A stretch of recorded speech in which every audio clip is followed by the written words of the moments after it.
Hey, good morning. This is Mathia Ford with Wildcat Brand Management, and today I want to talk about 5 techniques to figure out how to price your product on Amazon. So when you're looking at pricing your product, you need to think about when you create a product, you're looking at what are your expenses, what are all the things you're going to do to sell that, to promote it. So I want to talk through some of those ways that you can figure out the best price for your product on Amazon. So number 1, know your market and your competition. Know what your customer wants, know what they're looking for, know what problem you're solving, know how much they can afford to pay for it, know how much your competition is charging. You can use the Amazon FBA calculator. You can use the Amazon FBA calculator to figure out like how much your fees are going to be based on your size of your packaging. But I want to encourage you to, your goal is going to be to get on that first page of Amazon results, ideally in those first 3 listings. So look at what those prices are.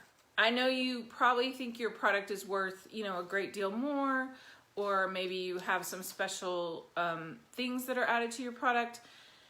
You absolutely can charge more, but you need to look at those as kind of your benchmark to know, okay, this is what people are paying and what they're expecting. So how am I going to differentiate if my price is significantly higher than that, so that you're aware of what you're going to need to do to get onto page 1. It's not all about price, it's about conversions to get on page 1. To get onto the first few positions, it's getting people to buy your actual product. So that's not about price, but you need to know what those prices are so you know what you're kind of up against. So number 2, understand various pricing techniques. So there's the cost plus, where you kind of look at all your costs and then you add a margin. You need to know all your costs, and I'm going to talk about that in a minute.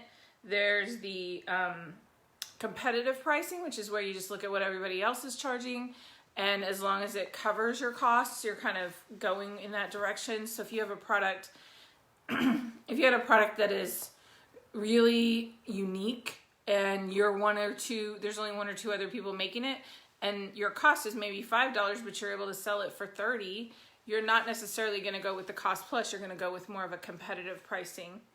And then your value-based pricing is based on what kind of value adds you can do. So how do you upgrade that, or how do you make your customer know that it's worth more because there's so much more value that they get out of it.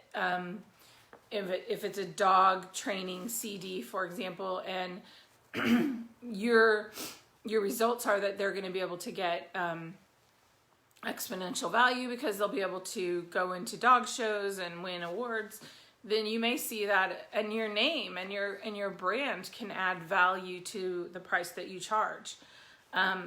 So be aware of all those ways that you can price. You need to pick something that's good for you, what you are comfortable with.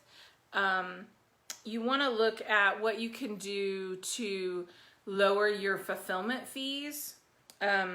So let's talk about number 3, which is knowing all your costs in the sales process. So you have the cost of making your product, absolutely. You have your cost of shipping your product, absolutely. But you also need to think about like conversion costs, like marketing, advertising, even creating the listing and creating great pictures. That needs to be part of your cost. It may be a fixed cost, but that is something that you absolutely need to invest in. You need to invest in making the best listing that you can and then continuing to tweak it. So looking at what it is, and then as you do advertising, which is another cost, as you do advertising, updating that listing. So having that part of your process and having that part of your cost, so you know what advertising words are selling, so you incorporate those into your listing. Those are things that you can really do that will help you continue to have sales over time, but you need to make sure that those are considered as part of your costs. You don't want to skimp on writing the listing, especially on Amazon, because especially in a fairly competitive market, you want to be found, you want to get to that top of that page, So you want to do your best you can to write that listing. Number 4, know your customers' costs. So think about the cost that your customer is going to incur after they purchase your product. That doesn't necessarily, you should take that into account. So somebody buying a tent probably doesn't have a lot of additional costs after that, but someone buying a camper has a lot of costs after that. So what can you do to help them to understand the value that you give and how you're going to either reduce those costs, or at least you're aware that, you know, they have taxes, they're going to have to register their vehicle, they're going to have to do other things. And I know that seems odd for Amazon to talk about, you know, a camping vehicle, but really think through all the costs in the life cycle of your customer. Is this a product that's going to last them 1 year, or is it going to last them 5 years? If they're thinking it's going to last them 5 years and it lasts them 1 year, that's a problem. But if you can, you know, if you're fairly certain that your product is going to last longer than the average, or you're able to extend that life, those are some of the things you can show add value to your product. So that allows you to sell for a little bit higher price, because they're not going to have to buy a new one in a couple years, right? So last one, number 5, is to determine your customer's price sensitivity. And this is really true when you have a lot of competition. If we're talking about garlic presses, they look all the same to people. They're going to be pretty sensitive about price. If yours is $20 and everybody else is $5, they're probably not going to buy your $20 garlic press.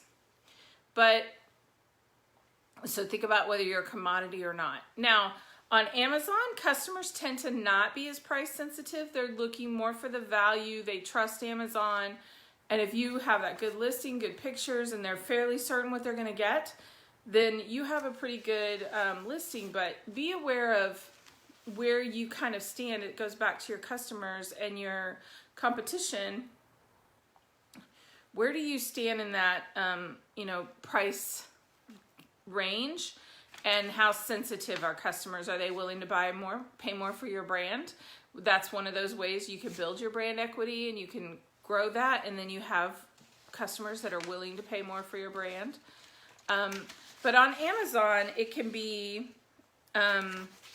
very good to kind of go through and do your keyword research, look at all the different things. So you're looking at the whole picture, thinking through all your costs, and some costs you may not have even thought about, like I said, with the advertising and the keywords, and updating your listing, keeping that listing fresh.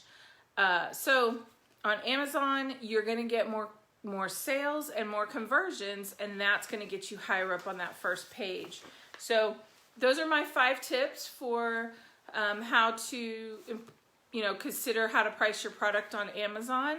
And I'm Mathia Ford at Wildcat Brand Management. Amazon can be a huge e-commerce platform, but it can be hard for brands to break through the noise.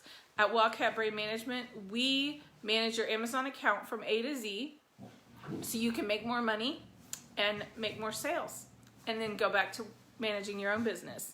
So thanks, and I'll talk to you soon. Bye-bye.